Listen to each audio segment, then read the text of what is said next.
Living, porque aquí la tengo a Cecilia Ariel Pirolo para seguir hablando de coronavirus. Me suena raro, Ariel, porque me da nombre de varón. Bueno, pero viste cómo es la sirenita. Basta, se terminó.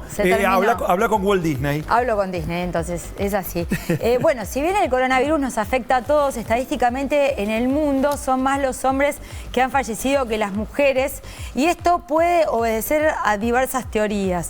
Una de ellas puede tener que ver con que son mayor la cantidad de hombres que fuman, si bien esto en el último tiempo se ha equiparado entre hombres y mujeres, también por la cantidad de factores de riesgo que pueden llegar a tener unos y otros, y hasta incluso se llegó a hablar de que hay una mayor cantidad de receptores en los hombres para el virus que en las mujeres. Pero bueno, ¿quién mejor para poder explicar esta teoría que un médico que se dedica a esto, ¿verdad? Exactamente, el doctor Hugo Spinelli, que lo tenemos ya en línea, director del Instituto de Salud Colectiva. Muy buenas tardes, doctor. ¿Qué tal? ¿Cómo están? Muy bien. Bueno, nada, estábamos precisamente hablando sobre este tema. ¿Es realmente así? ¿Afecta más a los hombres? ¿Y por qué? Bueno, las estadísticas demuestran que sí, que la afecta más a los hombres. El por qué no se sabe, pero es una vieja pregunta sin respuesta. En general los hombres se mueren más que las mujeres, y si uno analiza, hay varias interrogantes. Por ejemplo, nacen más hombres que mujeres. La mujer tiene distintos episodios que los hombres no tienen a lo largo de la vida, por ejemplo el parto. La mujer en general es relegada o se autorrelega en la alimentación en función de los hijos. Está aquella frase famosa de Maradona y el dolor de la panza de la madre. La mujer es en una estructura patriarcal limitada, sufre violencia, cobra menos sueldo, sin embargo sobrevive y tiene mayor sobrevida que los hombres. La explicación no está clara.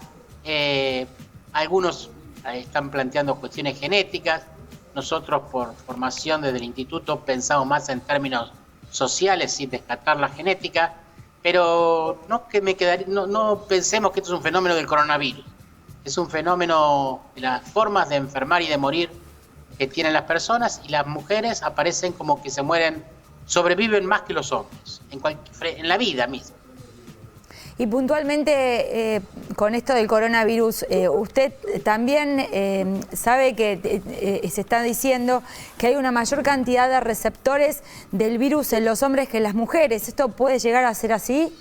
A ver, estamos frente a una enfermedad desconocida totalmente. Es una enfermedad que tiene 3 meses, con lo cual hay mucho más hipótesis que certezas. Hay que ser muy precavido en las afirmaciones. Es una enfermedad totalmente nueva, que se está estudiando, por eso hay tantas alternativas terapéuticas, hay comportamientos. Me parece que hay que acompañarlo con cautela y seriedad para no generar más pánico y más miedo de lo que se está produciendo. Igual la diferencia es un 10%, pero puede tener que ver con eso, con los receptores, o puede ser también parte del otro fenómeno que también es descrito en la salud pública desde hace muchas décadas. ¿Y usted, doctor, desde su óptica ve que estamos por el buen camino? Digamos, ¿se han adoptado las medidas necesarias? Sí, la cuarentena era muy necesaria. Quizás tuvimos algunos problemas en los controles al inicio con la gente que venía de viajes externos. La cuarentena es necesaria, pero ha cumplido un tiempo. La cuarentena hay que aflojarla porque no por el virus. A ver, si quisiéramos eliminar el virus, lo mejor sería vivir en cuarentena hasta el mes de septiembre, hasta el 21 de septiembre. Pero la sociedad no aguanta.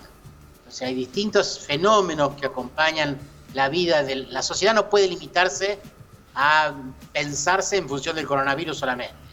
Entonces hay mucha gente que necesita trabajar, que no tiene ingresos, cuentapropistas, monotributistas, es decir, reactivar la economía, el país.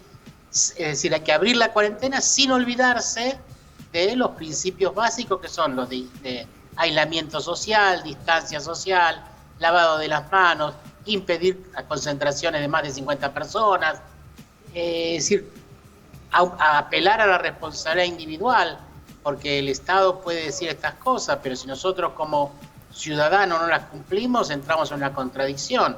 Pero es necesario abrir, porque hay montones de fenómenos. Por ejemplo, el tema de la violencia de género en parejas que viven con el violentador, gente depresiva que está viviendo sola, los adultos mayores que están solos y que necesitan del afecto. No somos máquinas, seguimos siendo personas que sentimos y que tenemos pasión y que necesitamos vida social. El otro día me decía un compañero de la universidad que él con su mujer habían discutido ya 3 veces, habían peleado cuando no eran de pelearse con su mujer, pero llamaban, claro, en la cuarentena. Entonces me parece que hay que abrir la cuarentena, no impide eso que tengamos que volver a hacer la cuarentena, porque no sabemos cómo se comporta el virus, pero hay que permitir que la sociedad vuelva a reactivarse, porque tampoco el Estado tiene capacidad de ponerle un subsidio a cada ciudadano argentino. Pero no es solamente un tema económico, es un tema de vida social, de encontrarse los hijos con los abuelos, los hijos con los padres, las parejas oxigenarse, las relaciones familiares oxigenarse, los amigos, manteniendo siempre las precauciones. El problema que estamos teniendo, no solamente nosotros, sino a nivel general, mucho menos las sociedades asiáticas que tienen una cultura más fuerte, es la indisciplina frente a las pautas de control de higiene. Es una cuestión muy de soberbia de decir a mí no me va a pasar, porque soy joven no me va a pasar, lo cual es falso, porque están muriéndose chicos jóvenes, menos que los viejos, pero me parece que es una cuestión de responsabilidad social con el otro. Tenemos una obligación de responsabilidad porque somos parte de una comunidad. Tengamos la edad que tengamos, hayamos votado a quien hayamos votado y seamos hinchas del equipo que seamos hinchas. Tenemos una responsabilidad como integrantes de una nación de cuidarnos y respetar estas leyes, que es la mejor cuestión. Por ahora no hay remedio y la terapia intensiva, la mortalidad es muy alta. Es decir, lo peor que nos puede pasar es enfermarnos. Ahora, se enferma una población, una parte muy pequeña. El 80% de los que tengan contacto con el virus van a tener o asintomáticos o síntomas leves. Solamente un 20% va a requerir algún tipo de internación. De ese 20%, el 15% va a necesitar oxígeno y un 5% va a ir a terapia intensiva. Ese es el sector más peligroso porque el virus es muy agresivo y en terapia intensiva las tasas de letalidad son altas. Se está muriendo casi el 50% de la gente que entra a terapia intensiva. Para evitar entrar en terapia intensiva, tenemos que cumplir el aislamiento, la distancia social, lavarnos las manos, no hacer cuestiones de más de 50 personas. Digo, esas pautas. Doctor, y si no las cumplimos, vamos a volver a cuarentena. Doctor, tomando los números que usted acaba de mencionar y también un poco tomando eso de la responsabilidad social, ¿usted está de acuerdo que cuando se libere un poco lo de la cuarentena, la gente empiece a utilizar estas máscaras que no son ya barbijos, sino son máscaras de protección para que aquella gente que es asintomática no pueda contagiar? O sea, como una manera de proteger al otro. A ver, bueno, ahí hay un problema con la Organización Mundial de la Salud que aparentemente se ha equivocado mal, desaconsejando y ahora tratando de volver para atrás.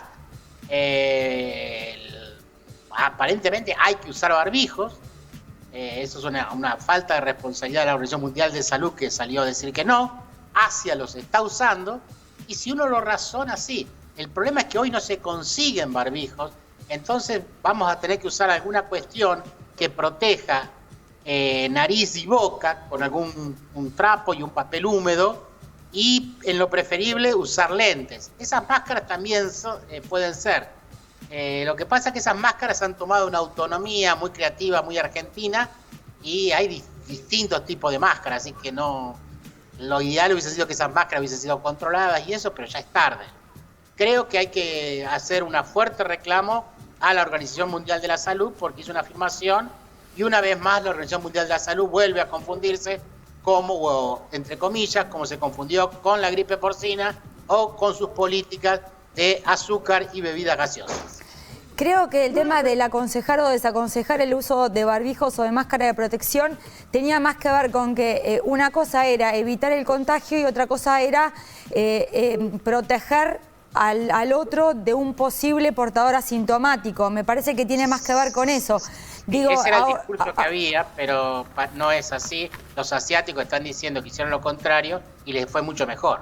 Corea, por ejemplo, sistematizó. A ver, que es un raciocinio básico. Es cierto que yo si yo no contagio, pero ¿cómo sé si contagio o no? Entonces yo tendría que usarlo también, porque tampoco sé si el otro que está me contagia. Entonces, racionalmente, que a mí tampoco me había quedado claro en un principio por qué la OMS decía eso, viendo lo que están diciendo los coreanos, es mucho más racional. Es una medida de prevención que no hace mal y que protege. Ahora, el problema es que había a nivel mundial, es que no había barbijos. Entonces la pregunta que queda picando ahí es, ¿por qué esa postura? Hoy es difícil conseguir los barbijos más complejos. No tiene sentido que en la calle común usemos esos barbijos que están reservados para los trabajadores de la salud, que están en un grado de exposición muy alta, que tienen un grado de enfermedad alto. No es de los más altos, hubo más altos en otras epidemias anteriores de coronavirus.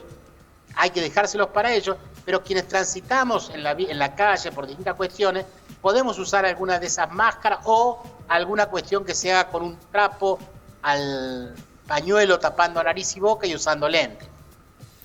Muy bien, doctor, muchísimas gracias por esta comunicación, por conceptos tan claros realmente. Que tenga usted una buena tarde. Bueno.